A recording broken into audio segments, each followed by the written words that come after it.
माँ बेटे और बहू की कहानी। माँ बेटा और बहू तीनों डाइनिंग टेबल पर बैठकर खाना खा रहे थे। खाना खाते खाते बेटा अपनी पत्नी से बोला, नीता तुमने आज भी दाल रोटी ही बना दी। कम से कम खाना बनाने में तो आलस मत किया करो। घर में ही तो रहती हो, कुछ अच्छा भी तो बना सकती थी। नीता बोली, बनाने वाली तो मैं आज सूजी का हलवा थी, लेकिन सूजी आई नहीं। मैंने कल ऑर्डर करी थी। कोई बात नहीं, कल बना दूंगी। किचन में कुकर की सीटी सुनाई देती है और खाना खाते खाते नीता किचन में चली जाती है। किचन से वापस आकर डाइनिंग टेबल पर बैठते हुए नीता कहती है कि आलू पकने के लिए रखे थे, शाम को आलू की टिकिया बनाएंगे।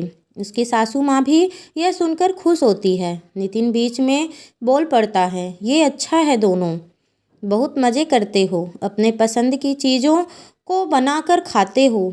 तभी डोरबेल बजती है। नीता फिर से खाने की टेबल से उठकर दरवाज़ा खोलने चली जाती है। दरवाजे पर डिलीवरी बॉय सूजी लेकर आया होता है। पार्सल लेकर नीता फिर से डाइनिंग टेबल पर खाना खाने बैठती है। तब माँ बेटे से कहती है कि तू दरवाज़ा खोल देता, बेचारी को खाना खाते समय भी सुकून नहीं है। बेटा कहता है, सॉरी माँ, मैं नहीं उठ सकता, मुझे ऑफिस जाने के लिए देर हो रही है। नितिन खाना खाकर ऑफिस की तैयारी करने के लिए अपने रूम में चला जाता है।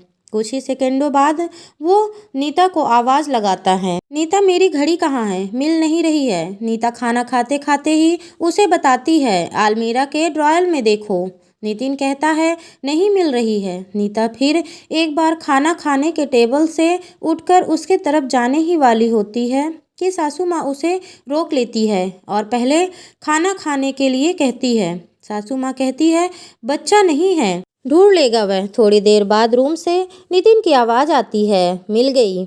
डाइनिंग टेबल पर दोनों सास बहू एक दूसरे की तरफ देखकर मुस्कुराते हैं। अगले दिन सुबह सुबह नितिन अपने बेडरूम में कोई फाइल ढूंढ रहा होता है और उस फाइल को ढूंढने के चक्कर में उसने पूरा कमरा तहस नहस कर दिया होता है। नितिन बड़बड़ा रहा होता है, इस घर में कभी कोई चीज़ अपने ठिकाने पर मिलती ही नहीं है। इन औरतों को भी कोई काम नहीं है, इसलिए हर चीज़ इधर की उधर करते रहते हैं। नीता अपने कमरे में आकर कमरे का बुरा हाल देखती है तो नितिन से पूछती है कि क्या कर रहे हो। नितिन कहता है, वह फाइल कहाँ है जो मैंने तुम्हें परसों दी थी। नीता तुरंत वह फाइल निकालकर नितिन के हाथों में थमा देती है और उससे कहती है कि एक बार मुझसे पूछ लिया होता, पूरा कमरा फैला के रख दिया है। नितिन उल्टा नीता को ही डांट देता है और कहता है, ठीक है, अगर पूरा कमरा फैला दिया है तो तुम्हें और काम भी क्या है, यही काम पूरा दिन करते बैठो।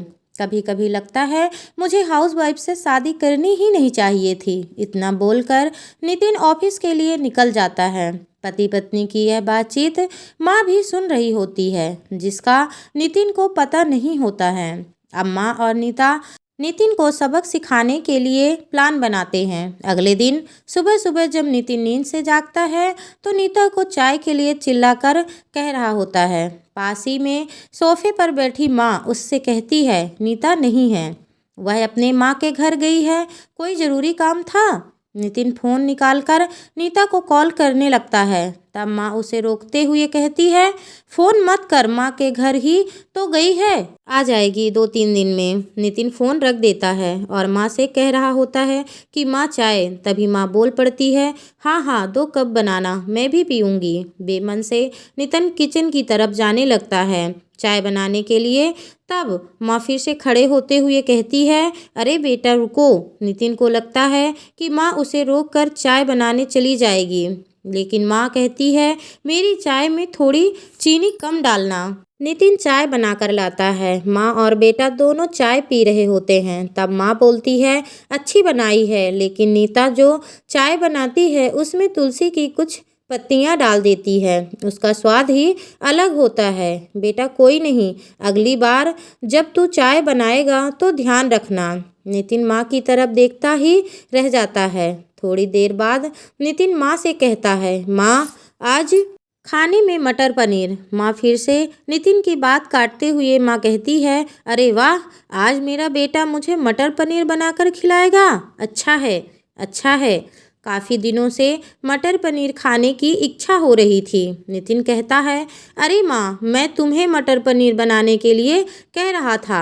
माँ कहती है, नहीं बेटा, मेरे घुटनों में बहुत दर्द रहता है, मैं इतने घंटों तक किचन में नहीं खड़ी रह सकती।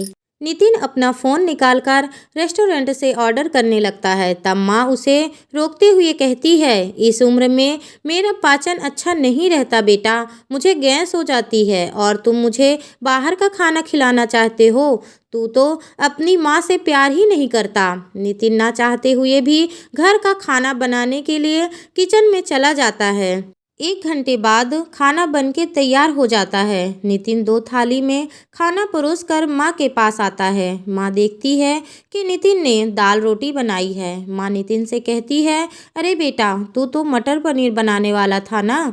नितिन कहता है, माँ, यह आसान था बनाने के लिए। माँ कहती है, नीता होती तो मुझे आज मटर पनीर बनाकर ही खिलाती। चलो कोई बात नहीं, मैं कहाँ हर दिन मटर पनीर खाती हूँ, आज भी दाल रोटी ही खा लूँगी। आ बैठ, साथ में मिलकर खाते हैं। दोनों बैठकर खाना खाने लगते हैं। नितिन ने पहला निवाला मुंह में रखा ही होता है कि माँ उसे कहती है, अरे बेटा, दाल में नमक थोड़ा कम है, जाकर जरा नमक लेकर आ। नितिन खाते खाते उठता है और किचन से जाकर नमक लेकर माँ को देता है, फिर अपना खाना खाने बैठता है। बीच में ही माँ खांसने लगती है और नितिन से कहती है, अरे बेटा, खाना गले में अटक गया है, थोड़ा पानी लेकर आ। नितिन फिर से खाना खाते खाते उठता है और पानी लाकर माँ को देता है। इन सब से नितिन के मुंह पर परेशानी साफ देखी जा सकती थी। नितिन को अब महसूस भी हो रहा होता है कि जैसा बर्ताव वह नीता के साथ करता है, उसे कितना बुरा लगता होगा। हालांकि नीता के मुंह पर कभी उसने सिकन नहीं देखी थी। माँ यहीं नहीं रुकती है। खाना खाने के बाद माँ नितिन को थालियाँ धोने के लिए कहती है। फिर माँ अपने बेड पर आराम करने लगती है। तब नितिन को चादर ओढ़ाने के लिए भी कहती है। उसके बाद जब नितिन रूम से जा रहा होता है, तब माँ उसे रोककर एसी कम करने के लिए कहती है। इन सब कामों से परेशान हो जाता है, लेकिन कुछ बोल नहीं पाता। अगले दिन सवेरे सवेरे नितिन खाना बनाने के लिए सब्जियां काट रहा होता है, लेकिन उसका ध्यान सब्जियों पर नहीं होता। वह नीता के बारे में सोच रहा होता है और पछतावा कर रहा होता है कि वह कितना गलत था कि हाउसवाइफ का काम आसान होता है। तभी बेख्याली में उसकी उंगली कट जाती है, उससे खून बहने लगता है और वह बेसिन में अपनी उंगलियां धोने के लिए चला जाता है। तभी नीता उसके पास आकर उसके हाथों में पट्टी बांधने लगती है। यानी कि नीता कभी माँ के घर गई ही नहीं थी। यह तो सास बहू के प्लान का हिस्सा था, जिससे वह नितिन से छुपकर उसी घर में रह रही थी। नितिन नीता को देखकर काफ़ी खुश हो जाता है। नीता से कहता है, घर का काम हम दोनों मिलकर कर लेंगे। नीता पूछती है, ऐसा क्यों? नितिन कहता है कि नीता, मुझे माफ़ कर दो, मैंने तुम्हारे साथ बहुत बुरा बर्ताव किया, लेकिन जब मैंने तुम्हारी जगह खुद रहकर वह काम किया, तब मुझे एहसास हुआ कि मैं कितना गलत था और मुझे पता चला कि एक हाउसवाइफ तो 24 घंटे काम करती है, सबका इतना ख्याल रखती है, लेकिन उसके माथे पर कोई सिकन नहीं होती है। उधर माँ सारी बातें सुन रही थी और हंसकर बोली कि बेटा, सिर्फ 2 दिन के ही काम में इतना थक गया। नितिन कहता है कि माँ, नीता, आज के बाद मैं घर के कामों में हाथ बटाऊंगा। इसी बहाने मैं घर का काम भी सीख जाऊंगा और घर अगर हम दोनों का है तो घर का काम भी हम दोनों का ही होना चाहिए। दोस्तों, अगर हर बहू को ऐसी सास मिल जाए तो बहू को कभी मायके की याद नहीं आएगी। दोस्तों, आपको ये कहानी कैसी लगी, कृपया कमेंट बॉक्स में कमेंट करके ज़रूर बताएं और मेरे चैनल को लाइक सब्सक्राइब करना बिल्कुल ना भूलें। धन्यवाद दोस्तों।